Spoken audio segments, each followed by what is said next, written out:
دوسروں سے دعائیں کراتے پھرتے ہیں۔ حضرت جی آپ دعا کریں، بزرگوں آپ دعا کریں، فقیر کو روپیہ ٹکا دے کر دعا کراتے ہیں، بھکاری سے دعا کرواتے ہیں۔ خواجہ سرا کے متعلق ہمارا گمان یہ ہوتا ہے کہ اس کی دعا قبول ہوتی ہے اور اس کی بد دعا لگتی ہے، اس کی بد دعا لگتی ہے، اس کی دعا قبول ہوتی ہے۔ خواجہ سرا کے متعلق ہمارا یہ خیال ہے، اور گھر میں ماں اور باپ بیٹھے ہیں،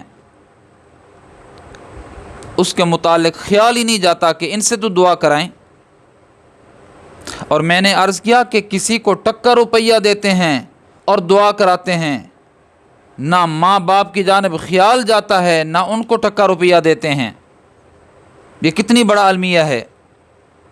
کہیں نہ جاؤ، کہیں نہ جاؤ، کسی سے دعا نہ کراؤ، ماں باپ کے سامنے عاجزی اختیار کرو، ان کی خدمت کیا کرو، ان کی خدمت میں پیش ہو جایا کرو، کچھ ہدایہ، کچھ کھانے کی چیزیں پیش کر دیا کرو، نہ بھی کرو تب بھی ان کی خدمت میں تم جاؤ گے۔ تمہارے لیے جب وہ از خود دعا کے لیے دست سوال دراز کریں گے، اللہ کی جناب میں خالی دامن اٹھائیں گے، اللہ رب العزت کے 99 اسماء کی قسم تمہاری زندگی کی کایا پلٹ جائے گی، اللہ کا عرش ہل جاتا ہے، دعائیں قبول کیوں نہ ہوں۔ ایک واقعہ، مشہور واقعہ موسیٰ علیہ السلام کے زمانے کا، حضرت فرماتے ہیں میں نے اللہ سے کہا اللہ مجھے جنت میں اپنا رفیق تو دکھا، جنت میں ہمسایہ تو دکھا۔ اللہ رب العزت نے فرمایا ہمسایہ دیکھنا چاہتے ہو جنت میں؟ جی اللہ میں ہمسایہ، فلاں کسائی ہے، فلاں کساب ہے، وہ تمہارا جنت میں ساتھی ہے۔ پیغمبر کا ہمسایہ کساب، نہ کتب، نہ ابدال، نہ محدث، کوئی نہیں، کساب ہے، گوشت کاٹتا ہے، گوشت بیچتا ہے، وہ حضرت کا ہمسایہ۔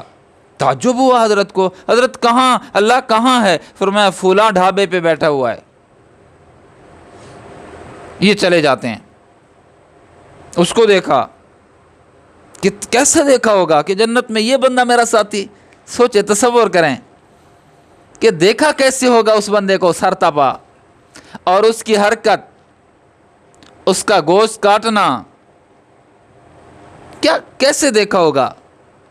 نبی نے شام ہوئی، اس نے دکان بند کی، گوشت کا ایک ٹکڑا شاپر میں گویا، شاپر میں تھیلے میں ڈالا، آج کی اصطلاح میں شاپر عرض کر رہا ہوں، تھیلے میں ڈالا، دکان ڈھابا بند کیا اور جانے لگے۔ حضرت موسیٰ علیہ السلام اس کے قریب گئے، کندھے سے پکڑ کر کہا میں آپ کے ساتھ جانا چاہتا ہوں۔ تو آ جاؤ، آپ کے ساتھ رہنا چاہتا ہوں، کہا آ جاؤ۔ نہیں معلوم تھا اس کو یہ کون ہے، یہ اللہ کا اولو العزم پیغمبر ہے، یہ کلیم اللہ ہے، جنت کا میرا ہمسایہ موسیٰ ہے، نہیں پتہ اس کو۔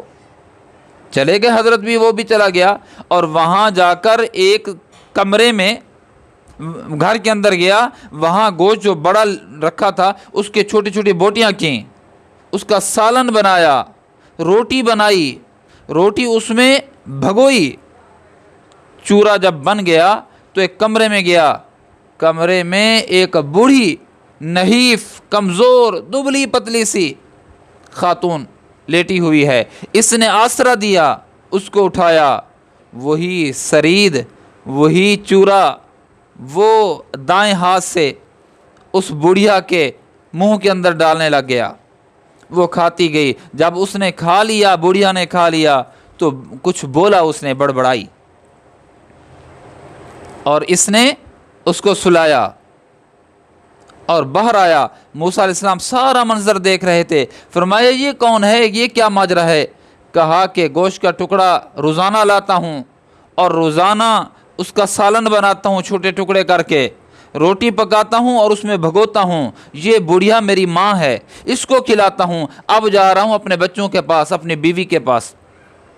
حضرت نے فرمایا اچھا یہ ماں ہے؟ جی ماں ہے۔ فرمایا جب اس کو کھلا کے جب سلانے لگا تو وہ کچھ بولی ہے، یہ بتا کہ اس نے کیا بولا، اس کا بول کیا تھا، بولی کیا ہے؟